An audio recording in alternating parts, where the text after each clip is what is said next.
Bien, le pôle 4 est donc très heureux d'accueillir aujourd'hui Marie-Josée Latour. Pour vous la présenter, j'ai choisi de faire un petit mélange d'informations que j'ai puisé sur le site des éditions Nouvelles du Champ Lacanien et que j'ai agrémenté de quelques autres informations incontournables. Donc Marie-Josée Latour pratique la psychanalyse à Tarbes. Elle est membre AME de l'école de psychanalyse des forums du Champ Lacanien et de son international. Elle est également enseignante au Collège de clinique psychanalytique du Sud-Ouest, le CCPSO. Et dans son livre, on peut justement trouver le témoignage d'un entretien en public mené avec un enfant organisé dans le cadre d'une séance de travail qui se tient au centre hospitalier des Pyrénées de Tarbes. Non, de Pau. Centre hospitalier des Pyrénées à Pau. À Pau ? À Pau.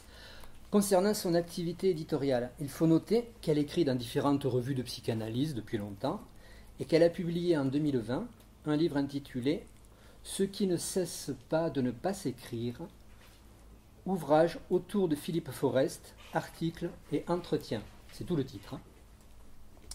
Marie-Josée a également contribué à plusieurs ouvrages collectifs, notamment le dictionnaire sauvage Pascal Quignard, sous la direction de Mireille Kahl-Gruber et Anaïs France, qui est paru en 2016. Cet écrivain, Pascal Quignard, est très présent dans le livre dont nous allons parler aujourd'hui. Philippe Forest, Une vie à écrire, encore un deuxième ouvrage collectif, sous la direction d'Aurélie Foglia, Catherine Meillot, Anne Gaëlle Salio et Laurent Zimmermann. Il est sorti, lui, en 2018.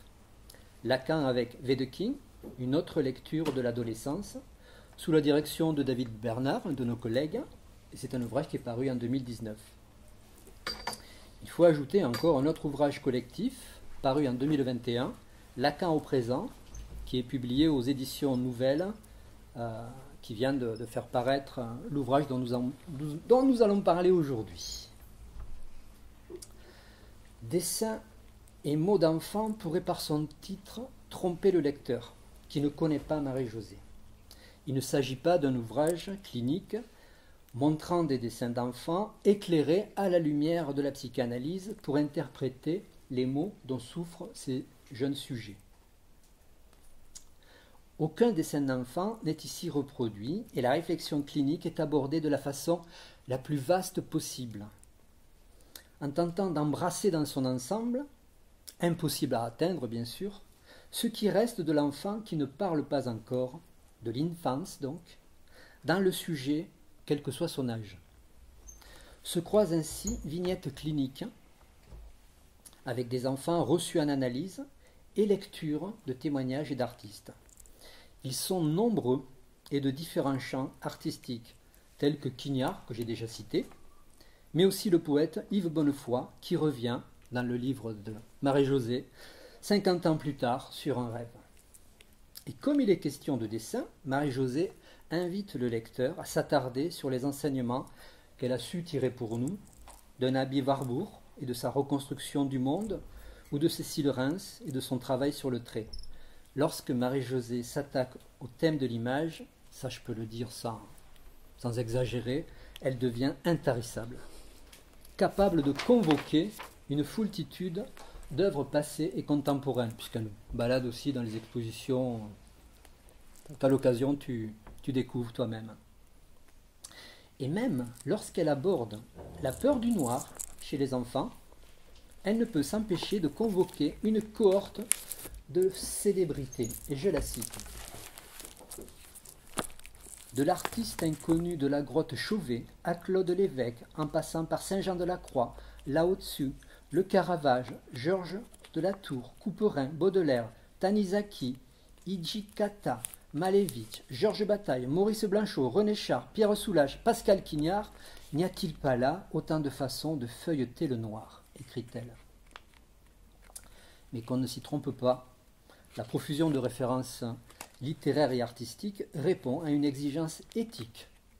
En effet, il s'agit de penser la psychanalyse avec des sujets dits enfants à partir de d'une thèse qui court tel un fil rouge tout le long de son ouvrage. Et je cite la fin de l'introduction de son livre. C'est à partir de l'enfance que l'on prend la parole, qu'on le sache ou non. À partir donc de cette présence non abolie du sans-parole qui demeure dans le langage, dont plus d'un raté témoignera et dont la fonction de l'imaginaire, pourra quelquefois tempérer le vertige et d'autres fois l'exacerber. Fin de citation. Et c'est bien de cette présence non abolie du sans-parole, donc de l'infance, qui demeure dans le langage que Marie-Josée nous invite à traquer dans son livre aux multiples entrées. Pour en discuter, donc, je vais laisser la parole à mes amis et collègues, et d'abord à Jean-Yves Poët-Samlet, psychologue clinicien en pédopsychiatrie à Perpignan et membre des forums du champ lacanien. Il va nous dire un mot, justement, de ce que ce livre lui a fait. J'ajoute que Jean-Yves anime un séminaire sur la psychanalyse avec les enfants avec un de nos collègues narbonnais, Serge Marquet. Ensuite, c'est à Sophie Roland Manas, psychanalyste à Narbonne et membre de l'AME, de l'EPFCL bien sûr, que je laisserai la parole. Non sans préciser à ceux qui auraient échappé à cette information, mais je me demande bien comment ce serait possible, que nous animons ensemble depuis plusieurs années un séminaire public de psychanalyse, à deux voix donc. Et cette année, sur un thème qui est très difficile, je trouve, l'humanité, une question pour la psychanalyse. Et peut-être que le trait de dessin et le trait d'humanité ne sont pas sans lien. Jean-Yves, si tu veux bien commencer. Je peux te remercier quand même. Non, on passe. Non, les remerciements. Si, je tiens quand même à vous remercier à tous d'être là, de plus ou moins loin, et ça me touche beaucoup. Et je remercie Dominique pour cette présentation qui me va tout à fait. Ça te va? Oui. Je ne vais pas parler du prochain livre parce que je ne suis pas au courant. Je n'en sais rien. Oh non, mais pour le moment, il est dans les limbes. On peut rajouter que ce livre, ça y est, la traduction en espagnol a été faite ou non, elle est en cours. Elle est en cours. Ah oui, tiens, ça me fait penser que je suis invitée à Madrid pour en parler. Oui, ça, j'avais oublié aussi. Voilà, donc merci beaucoup et je suis très heureuse d'être là avec vous pour échanger autour de cet ouvrage et de notre travail à tous, à chacun. Donc, allez. Moi aussi, je suis ravi d'être présent ici aux côtés de Dominique, Sophie et Marie-Josée. Quand la proposition m'a été faite par Dominique et Sophie de savoir si je souhaitais participer à cette présentation, j'ai tout de suite répondu oui, avec grand plaisir, pour venir essayer de témoigner de quelque chose de ma lecture de ce livre de Marie-Josée Latour qui à la fois est un cadeau et à la fois je ne suis pas si sûr.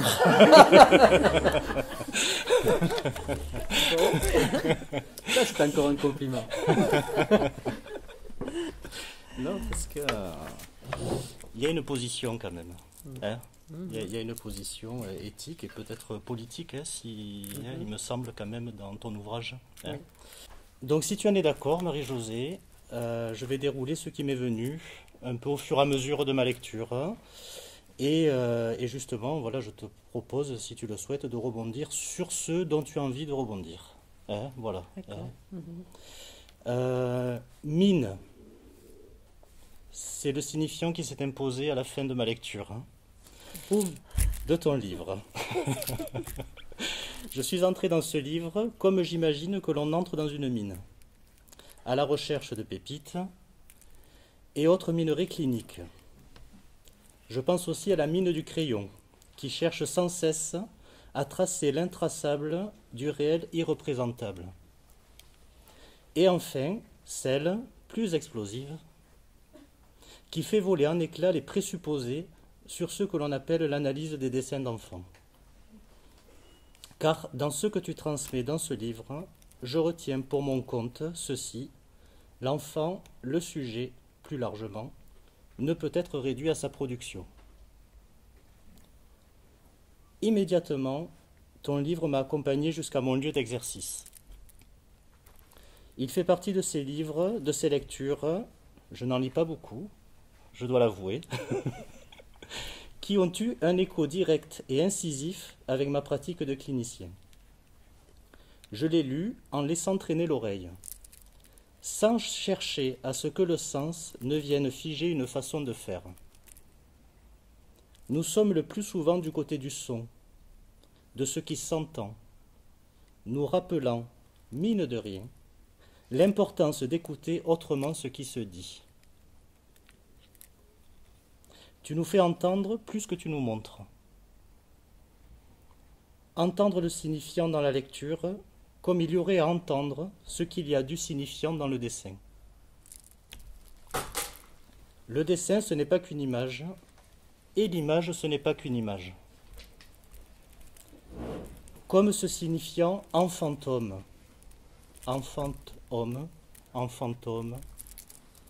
récolté chez Pierre Péju dans L'art d'écrire l'enfance, qui vient indiquer un souci constant de ramener au particulier de chaque cas.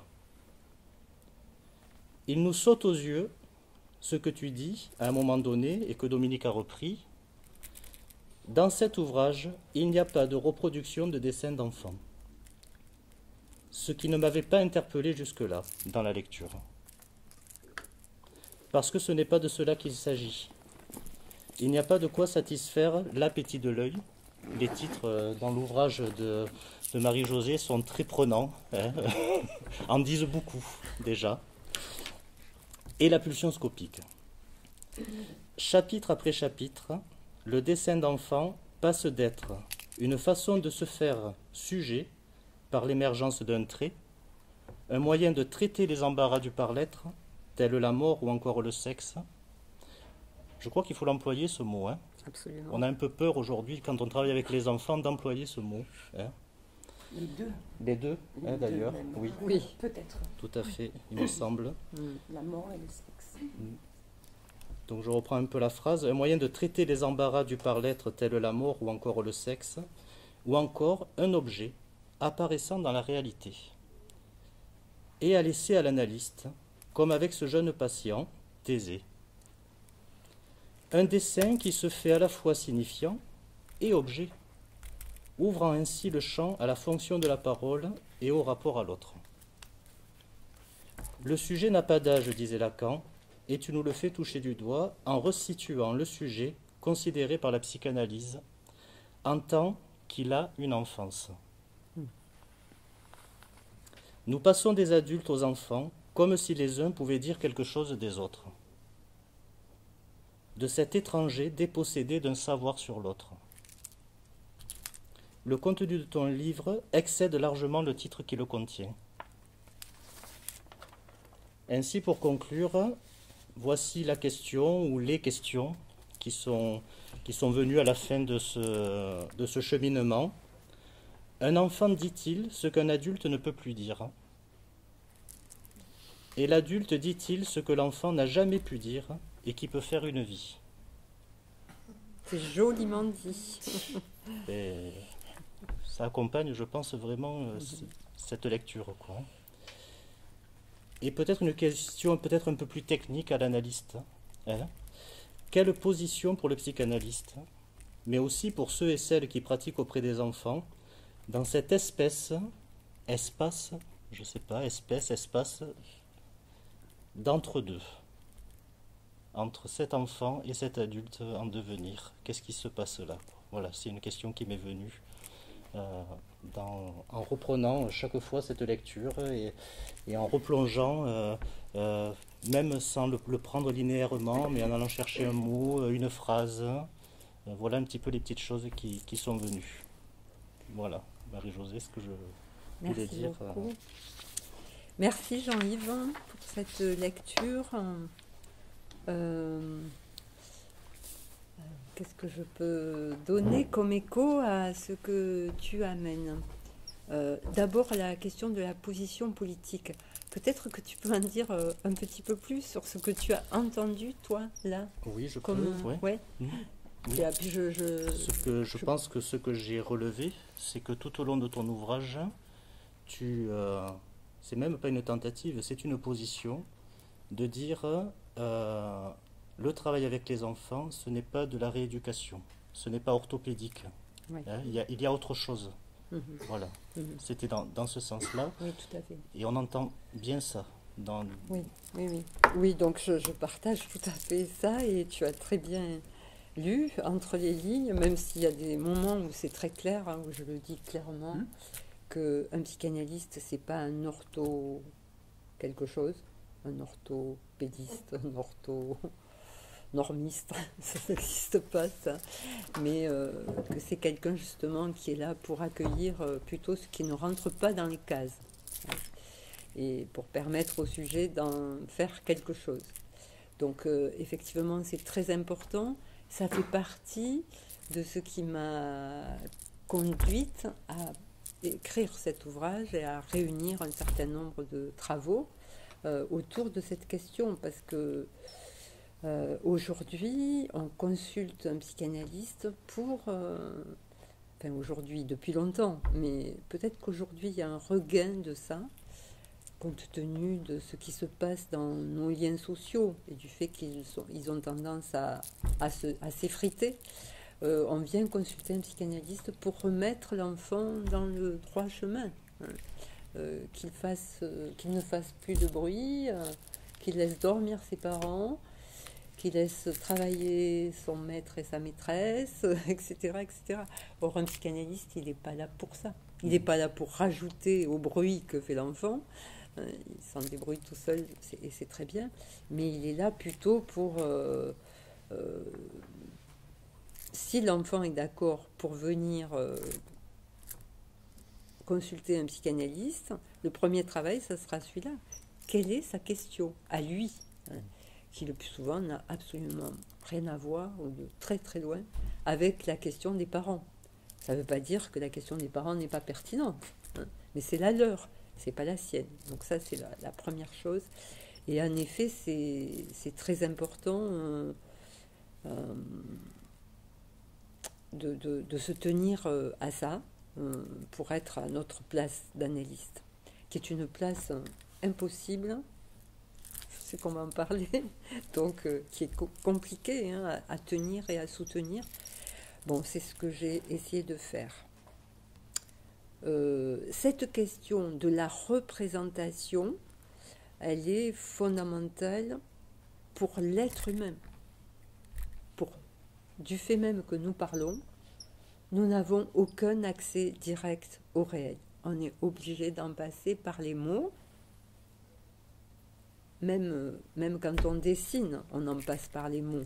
On en parlera de ça, mais on ne peut pas dessiner si on n'a pas de mots. Si on n'a pas un rapport au langage. On peut ne pas avoir de mots, mais en tout cas, on a un rapport au langage. Ça me semble très important. Il se trouve que je travaille, c'est la fin je suis dans un cartel avec des collègues d'un peu partout dans le monde dont le titre est « Qu'est-ce qu'un bébé pour la psychanalyse ?» Donc ce sont des collègues qui ont une pratique quasi quotidienne avec des tout-petits et des enfants très mal en point. Il se trouve qu'on avait une réunion là, on est dans les dernières réunions du cartel, on en avait une jeudi soir, et pour ça j'avais proposé de relire quelques passages du séminaire de Lacan, et je suis tombée sur une formule que j'ai dû lire 150 fois avant, mais qui a résonné pour moi. Lacan parle du fait que le monde analytique, donc c'est dans le séminaire l'éthique, donc c'est en 1959, c'est pas le dernier Lacan. Il parle de la question de la représentation comme ce qui agite le monde analytique.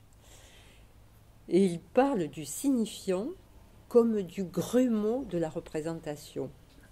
Alors ça, moi je fais souvent des crêpes, donc ça m'a tout de suite parlé, le grumeau de la représentation, parce que je me suis dit que du coup, il y avait un sacré écart entre le signifiant et la représentation. Et que ça, c'était très très important pour nous, et en particulier avec les enfants. Ça, c'est une première chose. La deuxième chose, c'est qu'il se trouve que quand j'ai commencé à travailler, j'ai travaillé avec des enfants très en peine de représenter quoi que ce soit. La plupart ne parlaient pas, avaient eu des accidents néonataux sévères, qui fait qu'il ne parlait pas et que souvent il ne bougeait pas, enfin il ne pouvait pas se mouvoir en tout cas, il ne marchait pas. Cette question de la représentation, elle a été là tout de suite dans mon expérience en quelque sorte, puisque justement c'était des enfants qui ne pouvaient pas représenter, même s'ils le voulaient, ils ne pouvaient ni parler, ni écrire, ni dessiner. Bon, après, on apprend petit à petit avec ces enfants-là justement à trouver petit espace, une espèce d'espace, comme dirait Pérec, pour qu'ils aient justement un petit accès à la représentation. Parce qu'on imagine bien que si on n'a aucun accès à la représentation, le monde est un chaos, et un chaos infernal. Il est bien difficile de vivre. Ça c'est par rapport à faire entendre plus que montrer. Bien sûr, c'était un choix délibéré de ne pas qu'il n'y ait pas de reproduction de dessins d'enfants pour une raison éthique d'abord. Les enfants ils dessinent pour celui qui s'intéresse à ces dessins. Ce n'est pas un artiste, il ne s'adresse pas au monde entier. Il peut y avoir des enfants qui deviendront des artistes, bien sûr, et il peut même y avoir des enfants qui sont des artistes. Mais c'est pas ça qui compte pour nous, du point de vue de la psychanalyse. Donc pour moi, c'était une question très, très logique, quoi, de se tenir à l'éthique. Oui, c'est juste ce que j'allais dire, c'est que c'est une position éthique, ça aussi, et qui correspond... au fait que les dessins, ils restent dans le cabinet de l'analyste. Et que s'ils sont reproduits, il y a quelque chose là avec l'enfant qui est... Absolument. Qui est un peu en désaccord avec... Bien sûr. Alors, il se trouve que tu as évoqué, Jean-Yves, tu as évoqué Thésée, ce petit garçon...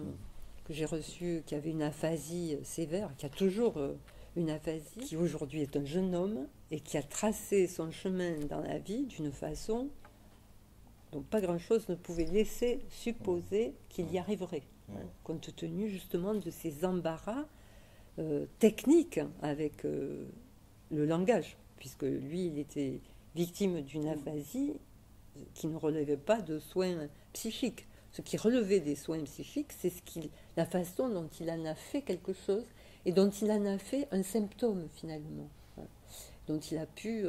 c'est cet enfant, pour ceux qui ont lu le livre, qui dessine des panneaux de circulation, qui remplit des feuilles et des feuilles avec interdit, travaux, passage interdit, passage rétréci, attention, on s'arrête, feu rouge. Enfin, c'est un peu difficile de se déplacer, vous imaginez bien. Et en fait, le travail qu'il a pu faire l'a conduit petit à petit à faire une espèce de trace, de cerne autour d'un trou. Et donc, du coup, de dégager des chemins possibles. C'est pas qu'une métaphore. Voilà. Alors, quelle position pour l'analyste ? Ah oui, alors ça, c'est très important ce que tu dis, Jean-Yves, parce que il se trouve que je reçois très peu d'enfants à mon cabinet, ce qui est le cas de la plupart des analystes, je pense.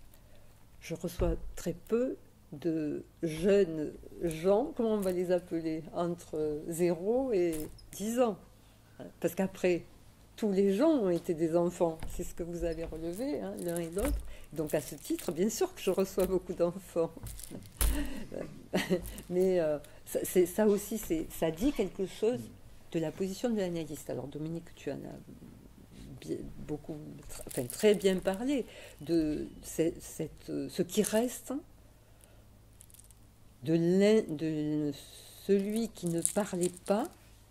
Qu'est-ce qui reste en nous de ce temps-là ? C'est ce dont on ne peut pas savoir grand-chose finalement. Mais en même temps, c'est très important. Et que de temps en temps, on a comme ça des petits éclairs qui ouvrent des grandes portes, on va dire, et qui permettent de circuler un peu plus facilement dans le monde. Voilà ce que je peux dire. Donc effectivement, pour moi, c'est important. C'est pas un livre qui concerne, il me semble, en tout cas, c'était pas mon but. Hein. Je ne m'adresse pas seulement aux praticiens qui reçoivent des enfants, au sens de l'âge. Mais je m'adresse évidemment à tous ceux qui s'intéressent à ce qui en nous n'a pas toujours parlé. C'est ça qui m'a intéressé, c'est la façon dont tu t'adresses. La façon dont tu t'adresses. Parce que ne serait-ce que cet enfant taisé, avec les difficultés que tu présentes dans ton livre, tu t'y attardes, mais en même temps, tu nous fais part de ton propre cheminement, puisque tu rencontres dans la revue Art Press, dont tu es une lectrice assidue, une exposition en messager sur les panneaux d'interdiction. Oui. Voilà, c'est comment penser, quand je le disais tout à l'heure, c'est comment penser la clinique avec des sujets et ce reste qui ne rentre pas dans la parole, ce reste de l'enfant, avec j'ai envie de dire, le reste de l'humanité. Il y a quelque chose de cet ordre-là. Oui. Et ça, c'est le style de Marie-Josée pour ceux qui ne la connaîtraient pas. Voilà, elle n'a pas écrit un ouvrage clinique sur comment ça doit se passer avec les enfants. C'est toujours comment penser avec tous les outils qui sont à disposition de l'analyste. Bien sûr, l'enseignement de Lacan, il est dominant. Oui. On ne peut pas s'en passer, de Freud. Mais également les savoirs déposés aussi par tous les autres chercheurs sur ces questions. Qu'est-ce qu'une représentation? Qu'est-ce que le langage? Qui sont le plus souvent des artistes, des hommes de lettres. Tout à fait. C'est pour ça qu'ils sont tellement présents. Oui, et que ceux qui sont présents là, il n'y en a pas beaucoup, même si tu en as cité beaucoup, mais il y a surtout ceux qui témoignent de ce qui reste de ce temps-là pour eux. Ouais. Donc Bonnefoy, par exemple, ou Quignard. Alors Quignard, c'est manifeste dans chacune de ses œuvres. Et puis Quignard, c'est quelqu'un en plus qui a fait une analyse et qui, il y a très longtemps, et qui 50 ans, enfin je ne sais pas combien, oui à peu près on va dire, 50 ans après, tire toujours des enseignements de l'analyse qu'il a faite. Et ça, c'est quand même extraordinaire. Et après, tous les autres. Bon, évidemment, Cécile Reims, par exemple, que j'ai découverte pas loin d'ici, puisque Cécile Reims, pour ceux qui ne la connaissent pas, c'est un graveur. Je reprends ces termes. Elle ne supportait pas qu'on dise graveuse. Donc, elle avait exposé à Carcassonne, à la Maison des Mémoires, la maison de Joël Bousquet. Et il se trouve que la personne qui nous a fait, Alain était avec moi, visiter l'expo, c'était une jeune femme passionnée, peintre, Christine Walck, qui est de la région, et qui a été un véritable passeur pour moi pour l'œuvre de Cécile, et qui m'a conduite à écrire un premier texte. Et donc j'ai écrit ce texte, je l'ai envoyé à Cécile et ça n'est suivi une correspondance jusqu'à ce que je la rencontre et après bien sûr jusqu'à son décès il y a 2 ans. Voilà, et depuis par exemple je viens d'écrire pour une revue, je fais un peu de pub parce qu'elle est un peu confidentielle, c'est les cahiers de l'association Cécile Reims et Fred II, c'est le numéro 2. Et donc, on m'a demandé d'écrire un texte sur Fred II, donc, qui était le compagnon de Cécile pendant presque 70 ans, qui est un dessinateur, qui a fait plus de 7000 dessins et qui a passé sa vie en... Alors, je ne vais pas avoir la formule, comment il le dit, mais penché sur une feuille avec ses crayons et sur une feuille qui ne devait pas être blanche, qui ne devait pas être propre. Donc il faisait toujours des fonds avant de pouvoir tracer quelque chose. Donc voilà, si vous avez l'occasion d'acheter le cahier, je fais de la pub là vraiment, j'ai même pas pu l'amener, sinon je vous l'aurais offert avec plaisir, parce que je n'ai même pas reçu. J'ai pas reçu l'exemplaire. Mais voilà, c'est quelqu'un qui... Alors j'aurais beaucoup de choses à dire, parce que depuis que j'ai fini ce livre, j'ai lu par exemple l'autoportrait, je l'ai dit à Sophie l'autre jour, écrit par Hans Hartung, qui a écrit un autoportrait absolument où il parle de lui et où il commence les premières lignes de cet de cet autoportrait, il raconte que sa grand-mère était phobique des orages.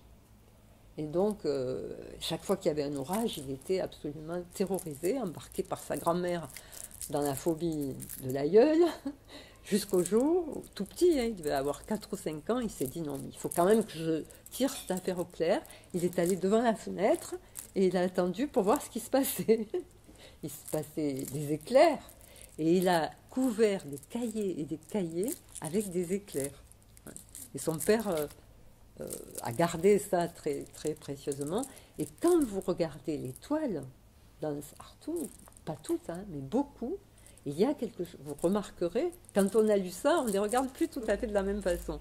Vous remarquerez qu'il y a souvent des zébrures, des éclats, enfin, donc quelque chose qui vient de très très loin. Il y a aussi, alors je vous fais part de mes lectures depuis que j'ai fini ça, quelqu'un qui s'appelle Philippe Comard, qui a écrit un magnifique petit ouvrage qui s'appelle Premier trait, mémoire d'un dessinateur. Et donc il raconte, c'est un critique d'art, professeur aux beaux-arts, et un immense dessinateur. Il raconte ce qu'il doit à la bêtise d'une institutrice qui un jour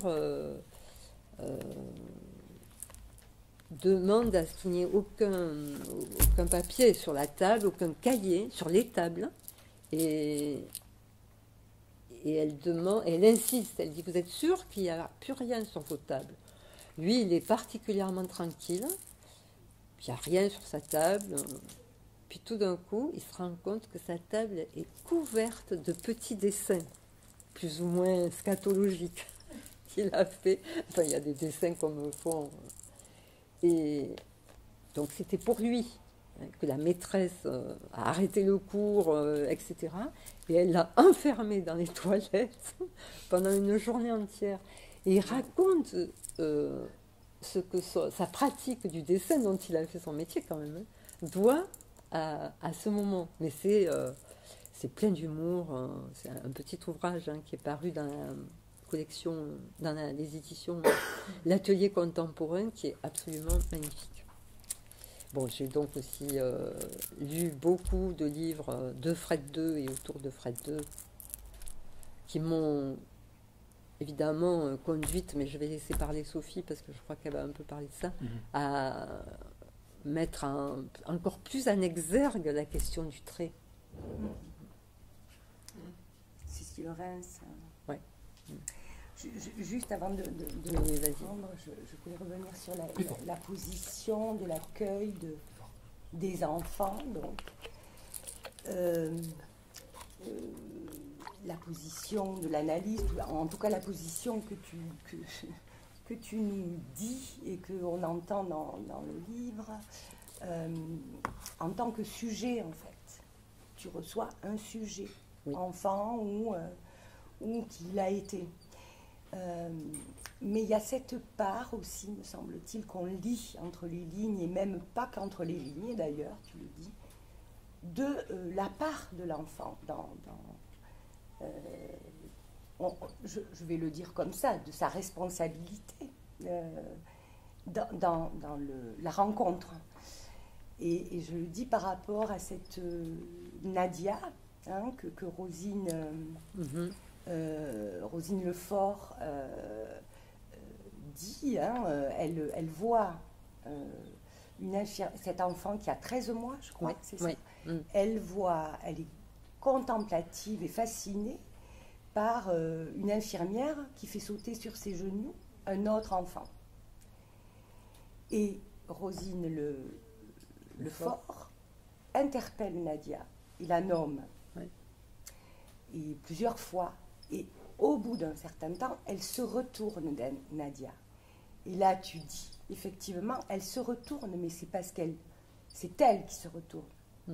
Voilà, et ça, c'est la part du sujet, absolument. Enfant ou adulte, qui se retourne pour, voilà, avec un sourire et pour pour se décoller. Se détacher, oui. Se décoller de, de l'appétit de l'œil. De ce qui colle dans l'œil et pas... Voilà, et c'est pour ça que ça fait aussi partie, me semble, dans ce livre, on entend aussi tout ce qu'il en est de la part du sujet. Et même du petit homme, quoi. Enfin, voilà. Parce qu'on a plutôt tendance à dire quand même dans le discours courant que ce sont... enfin voilà, qu'il faut s'occuper de les soigner, sans trop de participation de la part de l'enfant, quoi. En séance, c'est l'enfant qui vient dessiner. Et je crois que ça, tu le fais bien entendre dans le livre, c'est que l'enfant n'est pas le support du praticien ou de l'analyste ou du psychologue ou de l'ortho, peu importe, hein, mais c'est pas une feuille, un enfant. Moi j'ai entendu ça quand même. Hein, c'est pas une feuille sur laquelle on va c'est nous qui allons écrire quelque chose pour le faire grandir, évoluer. Ah ouais. Hein, il faut qu'il soit partant, oui, bien sûr, c'est il faut tout à qu'il soit fait partant, ça, c'est tout à fait ça. Mais ça, c'est la position, il me semble, de Freud, hein, dès le départ, que après nombre d'analystes ont repris. Normalement, chaque analyste le reprend, c'est que l'enseignant, c'est celui qu'on écoute, c'est pas le psychanalyste. Le psychanalyste, il veut bien... alors, je pense encore à Thésée qui, ce moment où il fait un dessin, pas tout à fait comme ceux que j'évoquais, et où il me dit, c'est pour mon frère. Et là, je me dis, oui, ça va être compliqué, il va falloir que je lui dise que les dessins qu'il fait, il faut qu'il reste là. C'est au tout début des rencontres, ça doit être la deuxième rencontre. Et donc, je commence à lui dire, tu sais, les dessins que tu fais ici, ils restent ici. Et il me coupe et il me dit, oui, mais je peux écrire pour... Alors, je l'appelle Jason, hein. Je peux écrire pour Jason, et le dessin, il reste là. C'est formidable, vous voyez. Ça c'est, pour moi, c'est quelque chose de très précieux, parce que ça dit comment cet enfant, ça y est, il est dans la représentation. Il a un rapport au signifiant qui lui permet d'avoir un rapport au monde aussi chaotique que soit son énonciation, son élocution, pas son élocution. En fait, ça y est, cette petite malice là, bon, il y en a beaucoup que je Ce sont raconte. des éclairs chaque fois, Voilà. mais qui sont à saisir. Oui. C'est-à-dire que tu les saisis, parce que si ça passe, si ça passe pas, hein, à l'analyste, je vais le dire comme ça n'a pas d'effet. Ça a des effets parce que tu en dis quelque chose. Non, oui, enfin, oui, voilà, bien tu sûr, viens ponctuer quelque chose. C'est ça qui est particulier avec les enfants. On en a parlé hier soir au séminaire avec Michel Bousserou. C'est qu'on est toujours entre le fait de notre responsabilité à leur permettre de dire sans leur suggérer. Mais dès qu'on parle, on suggère. Donc c'est ça qui est compliqué avec des enfants, plus qu'avec des adultes. Avec un enfant, si vous ne dites rien, si vous restez là à attendre, il ne va pas se passer grand-chose. Hein. Même il ne reviendra peut-être pas. Oui, c'est sûr. Par contre, si vous prenez note de ce qui se passe, alors ça peut prendre du temps, hein, mais il va se passer quelque chose. Et là, il faut savoir aussi suspendre sa propre pente au baratin, comme ce que je suis en train de faire. Non, c'est pas du baratin, mais là, on est en train d'essayer de s'expliquer. Mais justement, cette place-là, il faut la laisser vide. Donc, il y a ces deux versants qu'il faut tenir en même temps pour entendre ce qui se passe. Vas-y. Je ne sais pas, peut-être qu'on peut parler de Judith 4 ans avec les étoiles. Ah oui. Parce que c'est vraiment un moment avec les étoiles en plus. Oui. Tu veux le lire ou je le lis? Vas-y, lis-le. Vas-y. Judith, 4 ans. C'est quelle page? C'est la page 103. Merci. Judith, 4 ans, vient me parler de sa difficulté à traiter la ponctuelle et tout aussi soudaine disparition de son champ de vision de sa mère. ce qui rend problématique toute séparation. En 2 dessins, elle sait me dire et ce qui l'inquiète et ses ressources. Elle dessine un énorme monstre. Je formule le constat de ce qui semble être une féroce voracité. Judith dessine alors des points sur le visage du monstre et des crêtes. Il est malade. Il ne peut plus manger que de la salade. Voilà sa solution. Enfin, Et je ponctue ce que je ne dis pas, formidable. Là, c'est pas marqué. Tu Oui, ponctues oui. formidable. Lors d'une autre séance, véritable pointilliste, elle aime les points, hein, effectivement. Elle dessine les étoiles, nombreuses, semblables. Elle prend un feutre vert et en dessine une seule, verte. Je m'apprête donc, Marie-Josée s'apprête à lui dire quelque chose comme « Elle est donc la seule de cette couleur, elle ne me laisse pas le temps de terminer. » Donc, elle est la seule, mais non, répond Judith. Elle est au milieu de toutes les autres. Il ne me reste qu'à ponctuer, dit Marie-Jo. C'est ça, différente et seule au milieu de toutes les autres. Et bien, si ça, tu l'attrapes pas, et que tu ne dis pas c'est ça, ça fait flop. C'est là où Oui. il y a quand même cette...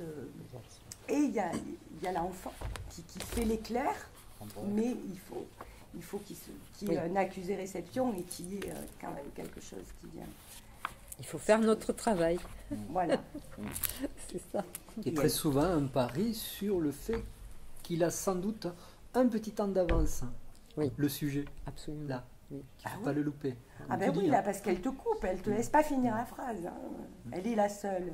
Oui. Oui. Non, elle est avec les autres. C'est vraiment formidable. Oui. Quand même. Oui. Oui. C'est formidable. Oui. Aussi le monstre qui devient végétarien. Oui. Oui, oui, ça c'est formidable trouvaille des enfants aussi. On leur laisse l'espace justement pour les formuler, ces trouvailles. Si les monstres devenaient véganes, ce serait quand même pas mal. Hein. C'est pour ça que c'est quand même Une trouvaille. une sacrée trouvaille. Bon, ben alors je vais continuer sur. Eh ben, je vais dire quand même que je vais faire quelques remarques sur le livre. Je ne peux pas m'en empêcher de ma lecture. Parce que c'est un. Je veux dire que c'est un livre qui enseigne, mais qui enseigne par l'expérience transmise. Ça enseigne, c'est pas. Voilà. Un livre qui en dit long, et singulièrement sur la clinique avec les enfants. Tu dis clinique avec. Hein. Oui, oui.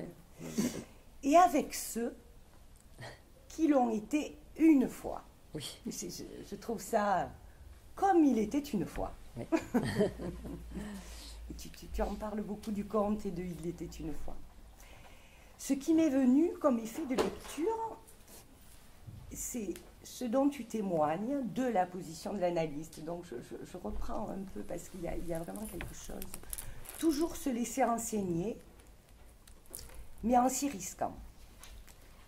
En s'y risquant. Ne pas reculer. Hein, y aller. Alors, il y a Ayrton et le mouchoir. Judith, donc, et ses trouvailles. On a Ethan et le pas du trait, le pas, ce qui va le faire avancer. Saisir en un éclair ce qui fait ouverture, ce qui faille, qui trébuche. Parce que quand même, l'histoire du mouchoir avec Ayrton, c'est qu'il y a quelque chose qui tombe, enfin le mouchoir tombe, enfin c'est vraiment un moment extraordinaire hein, avec cet enfant. Et puis, tous ces appuis littéraires, voilà, qui par fragments font de ce livre une transmission au-delà de la clinique analytique, car c'est bien de l'enfant et ou de celui que l'on a été dont il s'agit. Celui d'avant la parole, d'une trace laissée, qui est toujours déjà là. Je crois que c'est de cet ordre-là. Et en effet, ça nous parle. Mais bon, on ne peut rien en dire, mais ça nous parle. Et l'âge n'est pas en compte.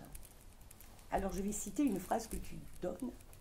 l'ancêtre essentiel, quand tu parles de la généalogie, de la filiation, tu dis l'ancêtre essentiel, c'est l'enfant que l'on a été.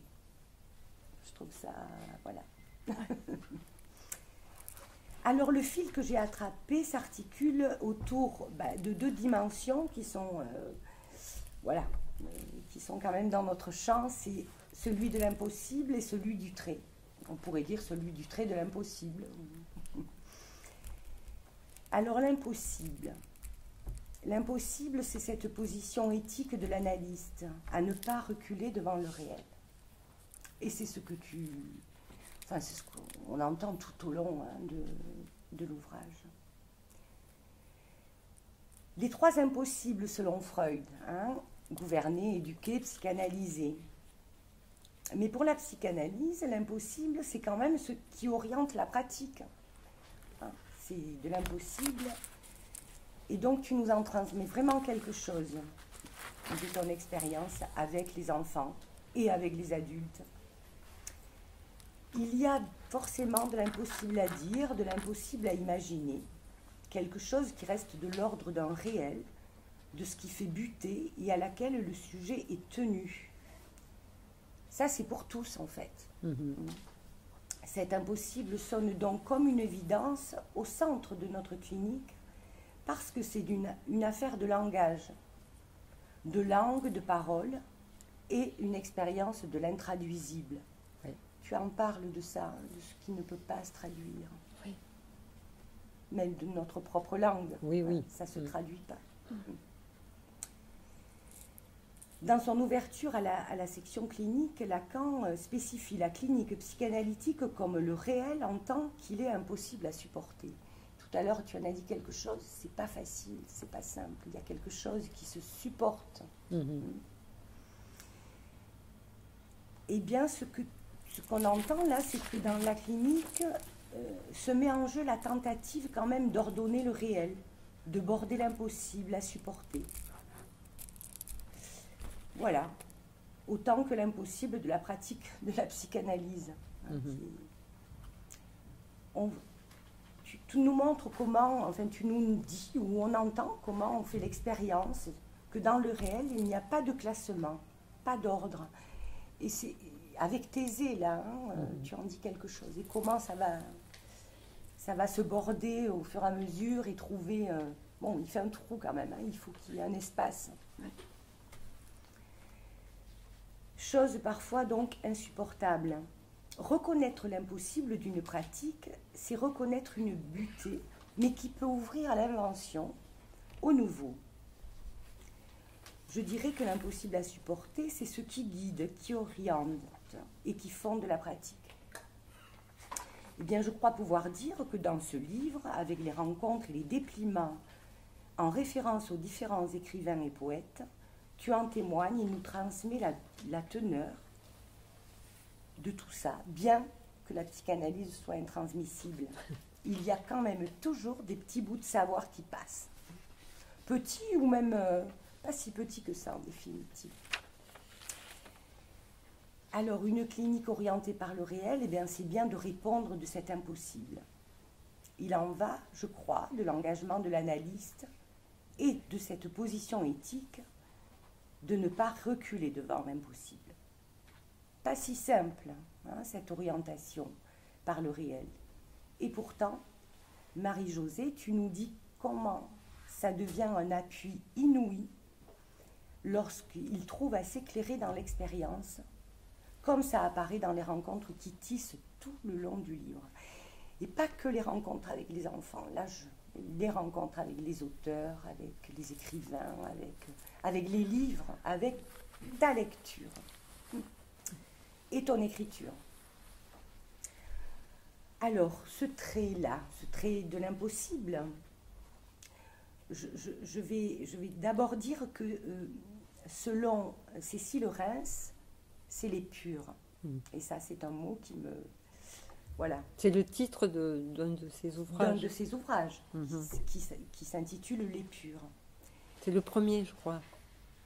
J'ai un doute là, mais je crois que c'est le premier livre qu'elle a écrit.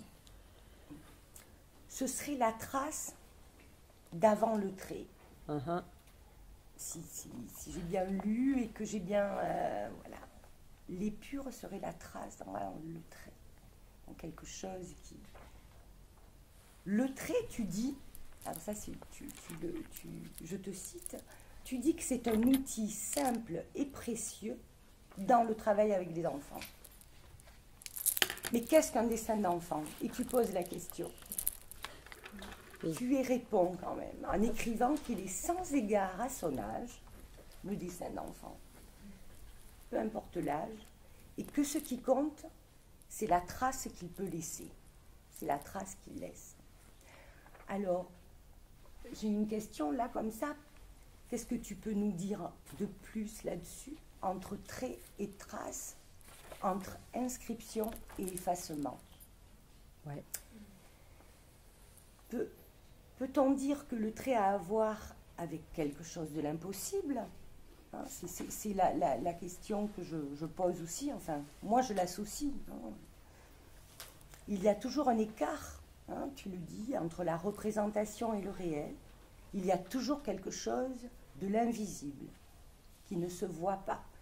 Je pense à Artémisia et sa virgule qui est la lune, hein, qui est un trait comme ça, qui apparaît de singularité, mais qui reste avec sa question: où se cache le loup? Dans toutes les élaborations que vous faites ensemble, elle questionne et elle finit par admettre que tout ne peut pas se savoir, tout ne peut pas se voir, mais elle reste avec cette question. Et tu lui dis que oui, c'est pas parce qu'il n'y a pas de réponse que ça fait disparaître la question. Je trouve ça, voilà. La question est toujours là, l'énigme est toujours là. Alors, si la représentation ne recouvre pas le réel, il y a toujours donc cette part d'intraduisible. Est-ce que c'est cela, le pouvoir d'illecture? Est-ce que c'est de ce côté-là? Oui. Tu parles pas d'illisible, Non. tu parles d'illecture. Et alors j'ai une question aussi. Et attends, parce que... Non, mais je les répète. Oui, d'accord. non, Tu veux y répondre au fur et à mesure? Peut-être, ouais. peut-être, parce que je vais Donc, perdre... alors, il y avait... alors, entre- d'abord, la question de la trace et du trait. Oui, si tu pouvais dire entre trait et trace, Alors, entre ça, c'est... Oui, inscription parce et que... effacement. Oui, tout à fait. Bon, c'est une question, comment dire, théorique très importante sur laquelle j'ai beaucoup continué de travailler. Bon, c'est aussi lié au cartel là, sur qu'est-ce qu'un bébé pour la psychanalyse. Alors j'ai essayé de rassembler un peu tout ça là, un peu rapidement, mais il me semble qu'en effet, il faut que nous veillions à distinguer la trace du trait du signe. On pourrait penser comme ça que c'est à peu près la même chose, mais à mon avis, ça ne l'est pas. J'en dirais certainement un peu plus, je l'aurais beaucoup plus travaillé à Saint-Leu, où Vicky Esteves m'a invité là au mois d'avril, puisque j'ai intitulé mon intervention, j'ai que le titre pour le moment, mais il est important, c'est le moindre du trait. Pas le moindre trait, le moindre du trait. C'est-à-dire qu'il me semble que dans le trait, il y a une opération de soustraction. Dans le fait même que quand vous tracez quelque chose, vous soustrayez, si vous tracez blanc sur noir par exemple, ça c'est assez évident, vous faites disparaître du noir. Si vous tracez noir sur blanc, vous faites disparaître du blanc, vous soustrayez quelque chose. Cette opération de soustraction, elle est fondamentale pour nous, pour l'avènement d'un sujet justement. Il n'y a pas de sujet s'il n'y a pas cette opération de soustraction. Donc, j'ai écrit quelque part, je ne sais pas où, mais je crois que ce n'est pas dans le livre, j'ai pris des notes comme ça. Cette trace, quand on parle de la trace, cette trace, j'ai écrit, je la suis du verbe être avant que de la suivre. C'est-à-dire avant de tracer quoi que ce soit, on est une trace. Donc, et justement, toute la question, ça va être de porter un trait sur cette trace. On rejoint la question de la marque. Si c'est aussi peut-être un signifiant qu'on pourrait rajouter dans la série du trait, de la trace, du signe, de la marque. Donc finalement, ce premier trait, il reste énigmatique. Merci Sophie pour toute ta lecture, ça fait plein d'échos. Il reste énigmatique puisque nous ne sommes pas, nous ne savons pas l'avoir porté, puisqu'il est porté au moment, de façon ultra précoce, comme dit Lacan. Il est porté avant qu'on puisse en dire quoi que ce soit. Ça, c'est si vous avez l'occasion d'être avec des tout petits, des nouveau-nés, on voit très bien ça se produire très très vite, dans les premières heures, dans les premières semaines, dans les premiers jours. Et quand ça ne se produit pas, ou que ça tarde, là, les choses se compliquent. C'est-à-dire, bon, alors, il se trouve par exemple que quand Fred II dit qu'il n'y a pas de fond sans trace, c'est ça que je trouve extraordinaire, c'est que finalement, tout ce que Lacan explique, parce que de ces questions-là, il en parle dans son séminaire, de façon très ramassée, très complexe, enfin ramassée pour moi en tout cas. Et du coup, quand on lit chez Fred II cette chose que finalement, il n'y a pas de fond sans trace, ça n'existe pas. Et que cette trace, elle est la condition du trait. Donc ça, déjà, je trouve que ça, c'est très très important. C'est ce qui lui fait dire, mais c'est ce qui fait dire à tout le monde. Si vous avez vu le film de... Je vais commencer à m'éloigner, à vagabonder. C'est bien, c'est bien. De Barbet Schroeder sur son ami, le peintre Ricardo Carvalho. Carvalho. Ah oui, oui. Cavallo. Ricardo et la peinture. Oui. Hein. Oui, oui. C'est un film formidable sur donc, ce monsieur qui peint, qui a une école qui fait peindre les enfants aussi. Bon, bref, mais c'est pas ça que je veux vous dire. C'est qu'il dit, lui, par exemple, il faut suivre les maîtres, en parlant des grands peintres, des très très grands peintres. Il faut suivre les maîtres et en même temps dessiner et peindre comme si j'étais le premier. Et ça, Fred II dit la même chose, c'est-à-dire qu'il dessine comme s'il réinventait le dessin. Et Cécile aussi dit ça.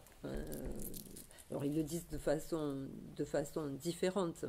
Donc recommencer pour son propre compte l'invention du dessin, comme si on était le premier dessinateur. Bon, c'est ça qui me fait dire qu'en effet, un dessin d'enfant n'est pas tant un dessin réalisé par un enfant qui a tel ou tel âge, mais plutôt qui témoigne de ce qui vaut pour chacun à l'égard de cette question du trait et de la trace, et quel que soit son âge, c'est-à-dire du trait que l'on va porter, même si on n'est pas dessinateur, sur la trace que l'on est, et qui va faire qu'on suit un chemin, paraît-il. Mais c'est pas sûr qu'on suive un chemin. C'est plutôt que, comment dire, c'est plutôt que il y a quelque chose, ça aussi Fred II le dit très bien, c'est sa main qui le guide. Beaucoup de dessinateurs disent ça. Léonard de Vinci dit ça aussi. C'est sa main, c'est ma main qui me guide. Il n'y a pas qu'une question de technique, autrement dit, il n'y a pas qu'une question de technique, il n'y a pas qu'une question de vouloir.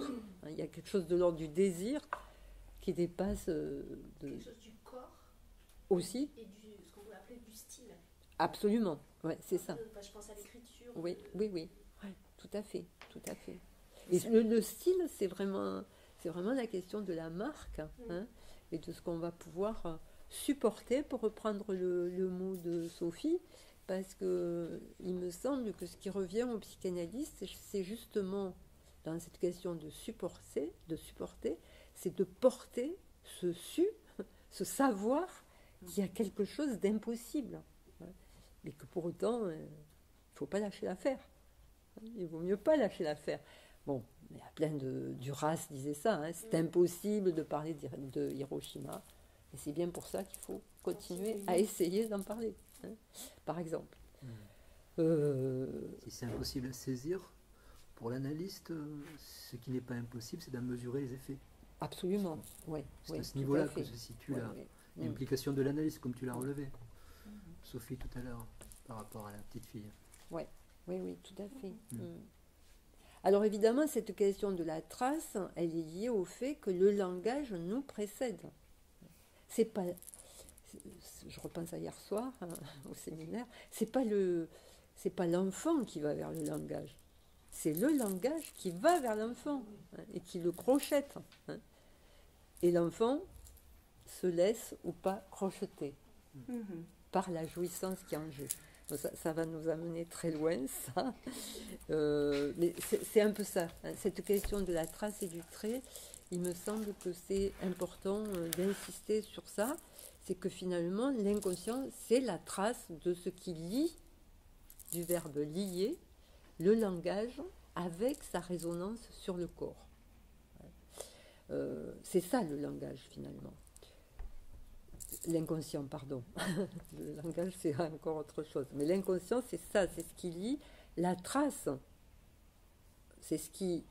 Non, l'inconscient, c'est la trace de ce qui lie le langage avec sa résonance sur le corps. Comment on a tous cette expérience-là, bon, Proust et sa Madeleine, mais il y a quelque chose, il y a un mot. C'est le grumeau tout à l'heure, le signifiant comme grumeau de la représentation. Pourquoi ce mot peut-être qu'à toi, Patricia, ça ne dit pas du tout le monde qui est convoqué pour moi, rien qu'avec ce mot-là. Bon. Donc, il me semble, alors ça c'est ça que je voudrais creuser pour Saint-Leu, c'est que la trace, elle suppose une présence. Elle implique une présence. S'il y a une trace de pas, c'est la trace de pas de Robinson dans le sable. S'il y a une trace de pas, c'est bien qu'il y a eu quelqu'un à un moment donné. Alors que le trait, il est du côté de l'absence. Il est plutôt, c'est ce que j'appelais tout à l'heure la soustraction. Et c'est ça qui fait que le trait, en même temps, efface et trace. Oui. Efface quelque chose de l'immédiateté du rapport au monde, si on peut le dire comme ça, et trace quelque chose. Il y a ces deux mouvements dans le fait de tracer. C'est inscription et effacement. Et effacement. Autrement dit, il n'y a pas d'inscription sans effacement. Bon, alors c'est un peu, comment dire, c'est un peu péremptoire de le dire comme ça, mais pour le moment, j'ai du mal à le dire. Et Cécile Reims, quand elle était enfant, là, tu le dis bien, oui. la buée sur les vitres. Sur les vitres, comment oui. Elle était... Oui, il y a tout le travail d'Oscar Munoz aussi, qui est un artiste d'Amérique latine, je ne vais pas dire son pays parce que je ne me rappelle plus là, vous avez dû voir ça aux abattoirs, notamment à Toulouse. À un moment donné, il y avait une œuvre où il dessine sur de l'eau. C'est-à-dire que, alors il a évidemment un trait absolument superbe, c'est-à-dire que vous dessinez sur de l'eau, ça s'efface tout de suite. Donc ça rejoint la question de l'éclair. Il y a quelque chose qui apparaît, mais c'est trop tard, quoi. C'est déjà parti. Vous ne pouvez pas le prendre en photo. Enfin, c'est assez remarquable, ça, ce qu'il fait. Peut-être que je l'évoque d'ailleurs. Non, oui, peut-être pas. Si tu en parles. J'en parle. Sur l'eau. En effet, le trait, finalement, c'est ce qui resterait peut-être de ce que le tracé efface. Vous voyez, c'est compliqué de... Excusez-moi, mais j'élabore un live, là, comme on dit, mais il y a quelque chose, oui, qui du tracé, que le tracé efface, mais dont le trait va témoigner. Il faut quand même qu'il y ait... bon. Et c'est ça qui nous... Vraiment, le trait, c'est ce qui inscrit quelque chose au prix de l'effacement de la chose. Cette conjugaison est un peu difficile à faire raisonner, mais il me semble qu'elle est importante. Bon, alors, le trait, en même temps, quand vous parlez du trait de quelqu'un, du trait de caractère ou du trait de... du trait de plume, du trait de crayon de quelqu'un, il y a quelque chose d'irréductible. Vous voyez, c'est vraiment on va rejoindre la question de l'épure, hein, qui rejoint la question de ce qui s'écrit dans le discours analytique. C'est quelque chose de cet ordre-là, l'écrit dans le discours analytique. C'est pas du côté de l'écriture, de la graphie, de nos livres, etc. C'est bien autre chose. Donc après, il faudrait parler de la coche qu'on trouve dans les grottes, hein, de l'entaille, de la rature. Tout ça, ce sont des choses, avec les enfants notamment, la question de la rature, elle est très très importante. Il y a des enfants qui ne supportent absolument pas de produire la moindre rature. Pour eux, c'est terrible. Hein. Et du coup, ils prennent la feuille, ils la chiffonnent, ils ne veulent pas voir. Et le jour où ils s'autorisent à produire une rature, il y a quelque chose qui se passe là, hein, évidemment. Donc il me semble, ce que j'essaye de faire valoir là, c'est que dans toute cette question du trait, et de cette conjugaison du trait, de la trace et du signe, c'est qu'il y a quelque chose qui est hétérogène au récit, à ce qu'on raconte. Il y a ce qu'on raconte, et puis il y a cette expérience qui fait que conjuguer cet effacement et cette inscription, et qui est vraiment de l'ordre du moindre. Alors tu avais plein d'autres questions. Bon, après j'étais passée à la... Est-ce que je peux m'en mêler? Ah bah, mets le temps, mets le temps. Oui. Parce que tu vas peut-être m'aider, tu connais très bien l'œuvre d'Yves Bonnefoy, et peut-être que tu vas m'aider, parce que cette question du trait convoque le sujet. Dès qu'il y a du trait, il y a du deux, tu dis un effacement sur la présence. Et dans un de ses ouvrages, je crois qu'en quelques lignes, il imagine la naissance de l'idée de Dieu. Oui. Il imagine comme ça, et si je me souviens bien, mais j'aimerais surtout me retrouver la référence. C'est pour ça que je te pose la question. Il imagine l'homme le plus ancien de l'humanité faire un trait et être épaté, d'être épaté, d'en être l'auteur. Je fais un trait, j'en suis l'auteur. Il y a du deux, donc il y a du sujet. Ouais. De l'effacer et de constater avec stupéfaction qu'il est toujours là. Et donc il y a l'idée de Dieu. Ça te parle, ça? Ah non, Non. ça me parle, mais C'est pas... d'Yves Bonnefoy, mais je n'arrive pas à mettre non. la main dessus. Bon, Non, alors, peut-être dans les planches courbes, non? je sais pas. Bon. Si Mais je te pose la question. mais Ça parle. oui, c'est très très intéressant parce que justement, quand vous avez affaire à des petits enfants qui commencent sous la sollicitation de leurs parents, de leur entourage, vous les incitez à tracer quelque chose, ils n'en ont rien à faire. Ils vont tracer, mais ça fait pas de trait. Ça fait même ça ne les intéresse pas. Il y a un moment où ça les intéresse, où ils sont épatés effectivement pour avoir tracé ce qu'ils ont tracé. Et il y a du deux. Tu as tout à fait raison. C'est-à-dire du sujet. Ça, moi, je l'ai fait. Je l'ai tracé. Ouais. Mais pendant tout un temps, bon, on ne va pas donner des dates, on n'est pas là pour ça, mais je veux dire, il n'y a pas de stade, quoi. Mais pendant tout un temps, les enfants peuvent cribouiller parce qu'on les incite à ça, mais ils n'y ont aucun intérêt. Parce que, effectivement, ils auront plus d'intérêt. C'est orthopédique, c'est pour les... Voilà. Donner la main. C'est ça. Mais ils auront plus d'intérêt à patouiller avec leurs légumes dans l'assiette. Ouais. C'est un peu ce qui se passe pour Ethan. Oui, tout à fait, oui. Oui, merci Sophie. Oui. Avec le dessin de la famille, mais qui n'a rien à voir avec le dessin de la famille. Oui, ben voilà, mais ça c'est un effet de suggestion, puisque c'est un enfant que j'ai reçu dans le cadre d'une présentation, Ethan. Oui. C'est un petit bonhomme, il a 4 ans, je crois. Oui, il est pas très grand.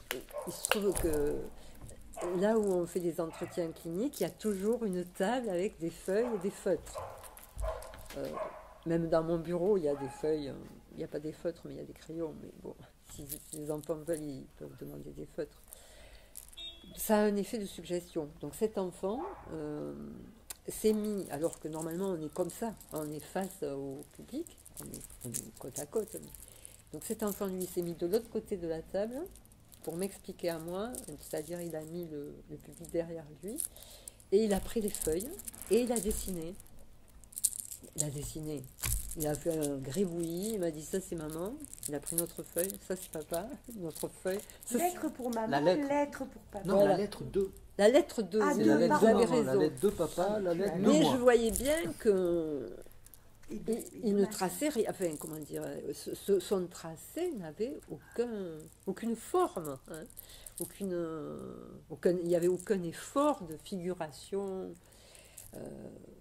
comme le ferait un tout petit, oui, de 2 ans à qui on donne un feutre. Lui, il allait à l'école quand même. Et puis, au fur et à mesure de l'entretien, à un moment donné, il a fait un dessin pour moi. Il m'a dit, ça c'est pour toi. C'était plus la lettre de papa, de maman, etc. C'était pour moi. Donc ça, c'est la question de l'adresse, évidemment, elle est fondamentale. Et à ce moment-là, on a vu dans ce qui était d'abord un gribouillis, un trait partir avec une élégance tout à fait qui m'a ébloui, hein, parce que je ne pensais pas qu'il allait être en mesure de guider sa main, en quelque sorte. Hein. Et bon, effectivement, il s'était passé quelque chose le temps de l'entretien. Oui, mais tu oublies ton intervention avant, Certainement. parce que c'est le dessin, il te présente sa famille, Ah oui, mais sur Oui, une feuille ça me différente chaque fois. chaque fois, oui. Et tu le remercies de faire connaissance avec sa famille, mais tu lui dis, ils sont Chacun- seuls sur chaque feuille. Ouais, chacun est seul sur son espace. Oui, sur son espace. Oui. Et là, c'est là qu'il prend le crayon, enfin, voilà, et il trace un trait Oui. sur 3 d'entre eux. Ah oui, c'est ça, oui, il y a ça aussi. C'est-à-dire qu'il reprend. Voilà, oui, oui, tu as raison, Sophie. Comme quoi, vous voyez, C'est pas Non, ça, mais même, si tu veux. non, mais c'est que c'est le moindre, c'est le moindre. C'est le moindre, c'est-à-dire que Oups. c'est quand même. Oui, toute oui, oui, la- mais tu la as raison, séquence. Sophie. C'est-à-dire qu'à partir du moment où je lui fais remarquer ça, il va effectivement porter un trait Ouais. sur la trace. À ce moment-là, je n'avais pas encore élaboré ce que j'essaye d'élaborer là, Ouais. sur cette distinction, sur la trace qu'il avait faite. Et c'est grâce à ça qu'en effet, après, il peut en venir à l'adresse, à faire un dessin pour celle qui s'adresse à lui. Quoi. Celle qui est en face de lui. Oui, oui, Tu as raison, il Sophie, fait- oui, oui. oui, après, il te l'adresse. Et Oui, oui, oui. c'est pour toi. Oui. Ouais, ouais. Ce qui change évidemment beaucoup de choses. Hein. Mais le trait fait que c'est. Il y a le 2 là qui rentre Oui, en jeu. oui, Ce oui, que tout tu à fait, disais, tout à fait. Le sujet. Le sujet. Oui, oui, c'est une séquence clinique d'une logique épatante. Hein. Une opération, ouais. À condition de l'entendre, de la repérer, parce que un gribouillis, C'est tu un demandes de faire, on demanderait à cet enfant de faire un portrait de la famille pour savoir comment ils se situent les uns par rapport aux autres, on raterait l'affaire. Mais oui. Tout à fait. Alors que C'est là, c'est ce qui m'a fait m'intéresser à Matisse et à écrire ce petit texte que reçoivent le mensuel ont dû lire, que j'ai intitulé Henri Matisse et le dessin de l'arbre, où Matisse, où effectivement, Matisse dit que ce qui compte dans un arbre, c'est les trous entre les feuilles. Donc je me suis amusée, effectivement, le dessin de l'arbre, pour les gens qui ont fait des études de psychologie, c'est un test qu'on fait passer aux enfants. Moi, je ne l'ai jamais fait passer, mais donc je ne sais pas trop en parler. Hein, mais c'est un test où, en fonction de la façon dont l'enfant va dessiner l'arbre, on va en déduire tout un tas de considérations plus ou moins loufoques. Enfin, bon. est général en plus. Et général, oui. Alors, évidemment, quand il se trouve que cet été, nous sommes partis sur les traces de Matisse et que j'ai lu, en même temps que je suis allée visiter le musée Matisse à Nice, voir l'expo à la Fondation Mact, à Saint-Paul-de-Vence, etc. J'ai lu les écrits de Matisse et c'est là qu'il y a cette lettre absolument magnifique où il parle avec un de ses amis, et où il lui dit ça, que ce qui est formidable et il a continué à dessiner des arbres jusqu'à la fin de sa vie. Il était cloué sur son fauteuil, devant la fenêtre, il avait des arbres et il dessinait des arbres, en sachant que jamais, évidemment, il ne saurait rejoindre l'arbre qu'il avait devant les yeux. Et que ce qui comptait, c'était les trous entre les feuilles. Donc je trouvais ça très bien, que si les testeurs en tout genre, là, pouvaient prendre quelques leçons de ça, peut-être qu'il pourrait devenir intéressant. Bon. Vas-y Sophie, je t'ai interrompu. Non, mais... oui, c'était avec la question de l'e-lecture. Ah oui. Cette part, voilà, je questionnais le fait que, est-ce que l'intraduisible, enfin, à voir avec le pouvoir d'e-lecture et pas de l'illisible, justement. Hein. Tu fais vraiment la différence. Oui, c'est Lacan qui a cette expression du pouvoir de l'e-lecture que j'ai relevé il y a longtemps, puisque comme vous l'avez remarqué, la lecture, pour moi, c'est important, mais il me semble que c'est pour les psychanalystes que c'est important, puisque interpréter, la tâche qui revient à l'analyste, c'est quand même lire. Lire l'inconscient, c'est ça la tâche de l'analyste. Donc, quand je suis tombée sur cette phrase de Lacan, ce syntagme, on va dire, de Lacan, où il est très heureux d'avoir su garder dans ce qu'il écrit son pouvoir, à ce qu'il écrit, son pouvoir d'e-lecture. Qu'est-ce que c'est l'e-lecture ? C'est pas l'illisible, c'est effectivement du côté du sujet qui lit. L'illisible, c'est... J'ai gribouillé un truc, je ne sais pas me relire. Mais l'e-lecture, c'est que celui qui lit n'est pas en mesure de lire. Il y a quelque chose qui reste à lire, qui reste intraduit, oui. Intraduit, ça. Enfin, oui, moi, je l'ai entendu bien comme sûr. ça. Oui. Donc, il y a quelque chose de l'e-lecture dans les dessins d'enfants. Tout à fait. Enfin, en tout cas, ceux qui viennent en c'est pour ça que la question, vous voyez, des tests, de l'usage des dessins dans les tests, mais aussi dans toute approche psychologique des enfants, elle est à l'opposé de ça, puisque finalement, vous pouvez faire correspondre, vous pouvez annuler l'énigme, vous pouvez l'effacer. Je pensais à Philippe Forest quand oui. J'entends ce que vous dites. Oui. En effet, ton intérêt fort, ton intérêt pour les écrits de Forest, ce sont des écrits qui viennent toucher cette question de l'e-lecture et de l'énigme. Oui. C'est-à-dire que c'est à partir de... alors c'est à partir d'une rencontre avec un réel pour lui qu'il écrit autrement que des essais qu'il avait écrits jusqu'à présent. Et ce qui l'intéresse, c'est justement ce qui échappe et ce qui restera énigme. C'est vraiment cette question-là, c'est la question de l'e-lecture. Oui, tout à fait. Et du coup, évidemment, ça oriente les lectures et les intérêts que nous avons, ça. Parce qu'il y a des gens qui n'ont comme seul souci que de le réduire, que de l'effacer, cette énigme, que de la résoudre, l'énigme. La recouvrir, de la boucher. Oui.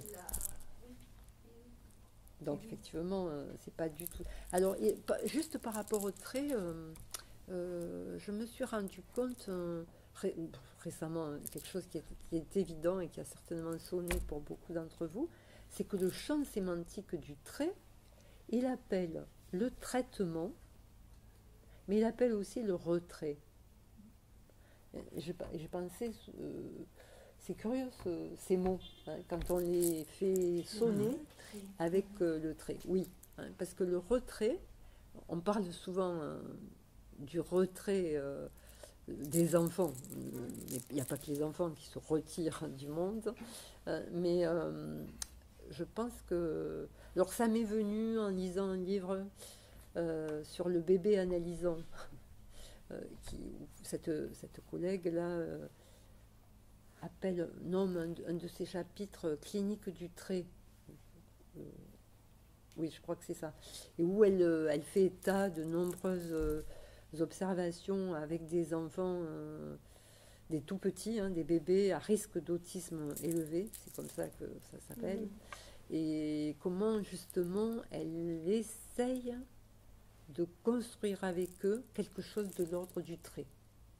Et qui du coup, c'est là que avec des enfants qui sont très en retrait, et je me suis dit, mais c'est incroyable, parce qu'en fait, ce qu'elle propose, c'est un traitement de ce retrait. Et le fil, c'est le trait. Le fil, c'est le trait. C'est pas forcément heureux, cette façon de dire. Voilà. Voilà, après Filtré. j'avais une question là, mais ça m'est venu. Ça m'est venu par rapport à l'étrangeté. Oh. Et la question de l'étrangeté qui est en nous. Et je me demandais si c'était pas la part de l'enfant, enfin si c'était pas en lien, en rapport avec l'enfance qui est en nous, l'enfant que l'on a été, Oui. et qui est Oui. et qui a tout jamais oublié. Je ne sais pas comment. Enfin, voilà. C'est insu l'enfance.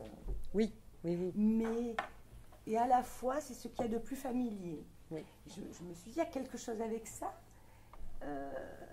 me semble-t-il, parce que l'enfance, elle est quand même, quand on entend les enfants, quand elles posent cette question,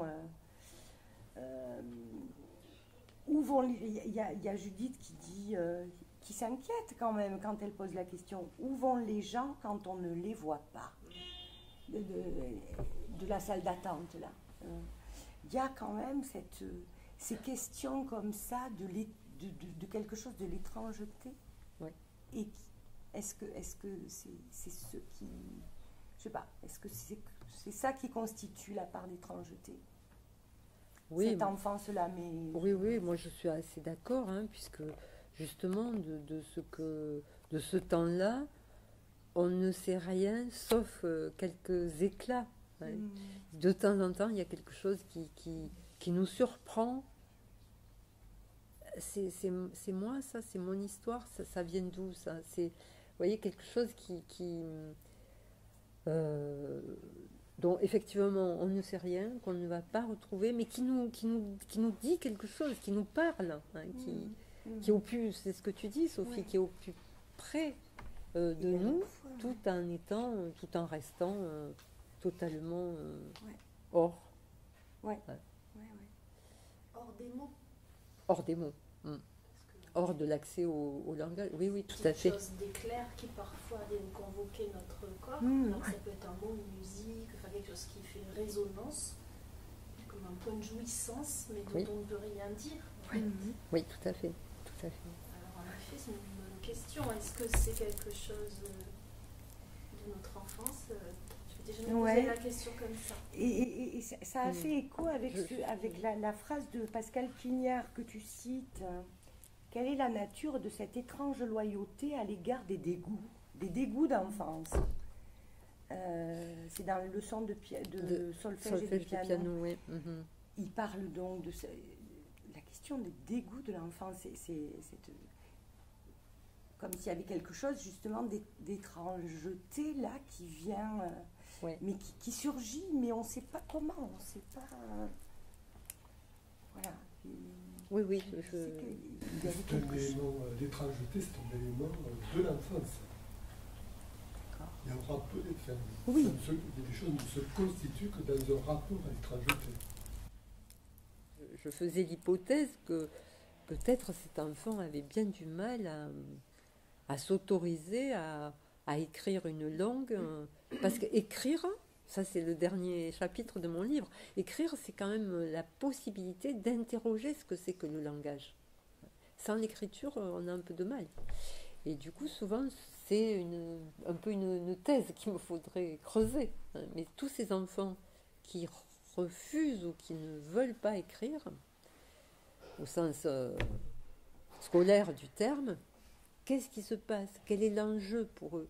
Alors ça en est un exemple. Hein, et je me disais que certainement pour cet enfant, qui se débrouillait très très bien, c'est-à-dire il va pouvoir faire sa scolarité certainement sans trop de problèmes.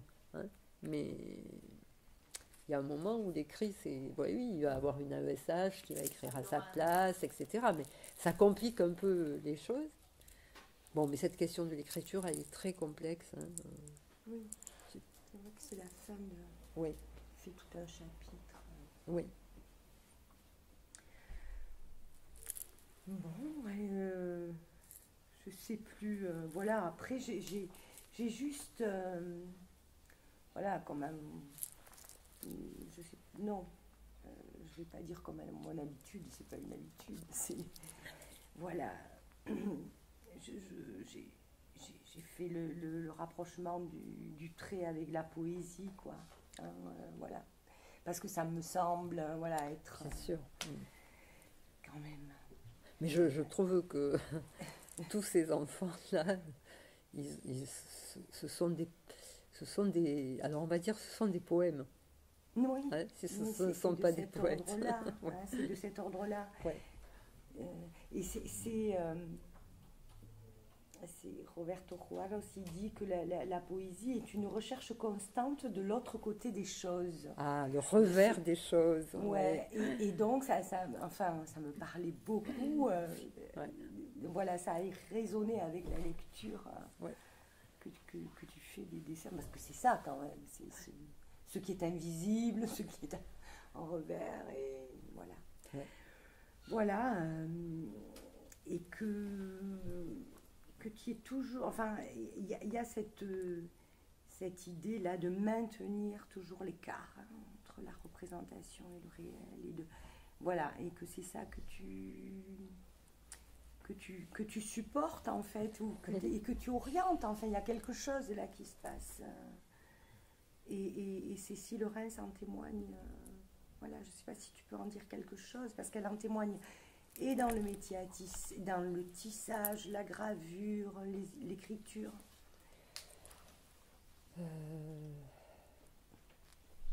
le trait est quand même toujours quelque chose, me semble-t-il. Il y aurait beaucoup à dire sur l'œuvre de Cécile, puisque c'est assez extraordinaire. C'est quelqu'un qui a écrit et qui a gravé toute sa vie ses propres œuvres, mais surtout celles des autres. Enfin, je dis surtout parce que ça change quelque chose, puisque justement il y a la question de ce qu'il faut d'effacement pour se faire l'interprète d'un artiste quand on est graveur. Et bon, alors évidemment il y a une espèce de parallèle avec l'effacement de l'analyste qui a s'effacé pour laisser son analysant tracer sa route et que c'est un vrai travail, ça. Bon, j'ai essayé de le dire tout à l'heure aussi. Et ce qui est étonnant, c'est justement la façon dont Cécile a pu témoigner de ça. De son effacement. Plus elle s'effaçait, plus elle était pertinente dans la gravure qu'elle faisait de Léonore Fini, de Hans Bellmer, de Fred II, de ses propres œuvres à elle. Mais parce qu'elle a... Oui, mais ça vient... Plus elle effaçait son moi, pardon. C'est-à-dire qu'il y a quand même quelque chose de la soustraction, bien évidemment, de l'effacement, mais de quelque chose qui fait creux, quelque chose qui recouvre pas, quoi. Ouais. Il me semble que dans son œuvre, il y a toujours quelque chose qui fait que ça se recouvre jamais totalement. Il y a toujours un écart, y compris dans le métier, enfin dans le tissage, quoi. Oui, tout à fait. Et dans le... Ce qui est extraordinaire, c'est quand tu parles de la terre aussi. Ah oui. Comment les sillons dans le... elle adorait le travail de la terre, enfin, de planter, de creuser. Elle a essayé de... Alors oui, elle avait un jardin, même quand Nous sommes allés la voir à La Châtre, au centre de la France. Elle était très âgée, hein, elle avait près de 90 ans, donc elle ne pouvait plus se pencher comme elle aurait aimé, surtout se relever, me disait-elle. Mais elle avait un jardin, un petit jardin de ville, vous voyez, mais magnifique. On sentait qu'elle s'en occupait. Si vous voulez, je vous lis un petit passage. Voilà. Depuis mon arrivée en France, petite fille de 6 ans, donc elle est née en Lituanie, et son père, sa mère était lituanienne, son père français, donc elle est venue, le contraire, je commence à fatiguer, elle est venue en France rapatriée par son père, elle est née en 1927. Donc elle a 6 ans, petite fille de 6 ans, j'avais instinctivement acquis, comme l'animal sous une menace, une faculté de mimétisme, carapace invisible et protectrice. Ça, c'est elle qui parle de ça. Enfant, Cécile passait des heures à dessiner sur les vitres embuées par le froid un personnage transparent. Autoportrait? Elle écrit ce souvenir dans plusieurs de ses livres. Voilà un trait qui revient dans plusieurs de ses livres. Cette native transparence a longtemps été pour elle le signe d'une défectuosité. C'est en devenant la main de notre qu'elle trouvera à l'opacifier, cette native transparence, et à en supporter la dissonance. Dans cet effacement de soi, Cécile trouvera une façon d'être je. Dans sa disparition même, finalement, comme elle le dit dans le très beau film de Mathieu Châtelier, l'anonymat a été un abri fécond. Graveur, je ne me suis jamais senti évidé de mon être du fait de n'exister qu'anonymement. Sous le sceau du secret, j'avançais plus loin que je ne l'aurais fait par moi-même dans une rigoureuse mais jubilante dépossession de soi. Bon, enfin, je pourrais continuer, bien sûr, longtemps. Donc, c'est quelqu'un qui a eu la tuberculose, qui a été très malade, qui est juive, hein, donc qui a essayé à un moment donné de partir en Israël. La guerre a éclaté, donc elle a dit, en 1946, elle est partie en Palestine et elle a dû revenir parce qu'elle était malade, mais pas seulement. Elle le dit, ça. Finalement, la guerre était là-bas aussi, donc ça valait pas le coup d'aller là-bas. Donc elle dit qu'elle a dû apprendre très jeune à perdre son identité.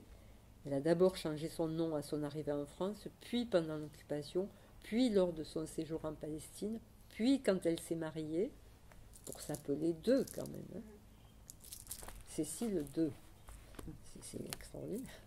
Puis quand elle a écrit sous un pseudonyme, jusqu'à cette trouvaille de la signature CF.2.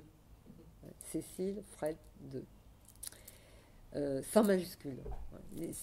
Ils signent, oui, tous les deux, les gravures que Cécile a faites d'après les dessins de Fred, de cette façon-là. Sans majuscule. Sans majuscule. Dans les années 40, c'est pour ça que ça aussi, vous voyez, c'est quelque chose de très touchant quand vous voyez une gravure. J'ai expliqué ça à la personne qui tient la galerie d'ombre blanche, Eugénie, j'ai perdu son nom, bon, puisqu'il n'y a pas très longtemps, il y avait une expo de Fred II, et je lui ai fait remarquer, elle n'avait pas remarqué que toutes les gravures que Cécile a faites, vers la fin, ça n'a pas toujours été comme ça, hein, elles sont signées CF.2, d'après le... donc, sans majuscule, ça c'est aussi, ce sont des gens d'une grande générosité, d'une grande humilité. Bon, ça rajoute au fait qu'ils me sont très sympathiques. Voilà. Donc elle a gravé Hans Bellmer, sacré personnage, dont elle dit par exemple c'était un glaçon qui rencontrait la banquise. Parce qu'effectivement Hans Bellmer c'était quelqu'un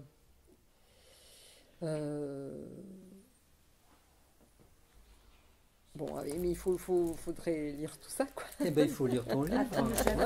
C'est ça. Non, il faut lire. Je crois que ce serait pas mal d'arrêter là, de conclure avec Cécile Reims. Avec Cécile Reims et puis inviter les participants participants qui le souhaitent. Bien sûr, oui, si voilà. vous avez l'occasion d'aller poser une question au musée d'Issoudun, vous pouvez voir ces œuvres, leurs œuvres, et lire ces livres qui sont autant de témoignages d'une vie sans qui a su tracer un chemin dans l'adversité la plus radicale, hein, parce qu'entre la maladie, le racisme, la traque antisémite, il a fallu un désir dont ils témoignent l'un et l'autre très, très différemment, mais de façon remarquable. Voilà. Merci beaucoup. Donc l'ouvrage est disponible là-bas. Hein.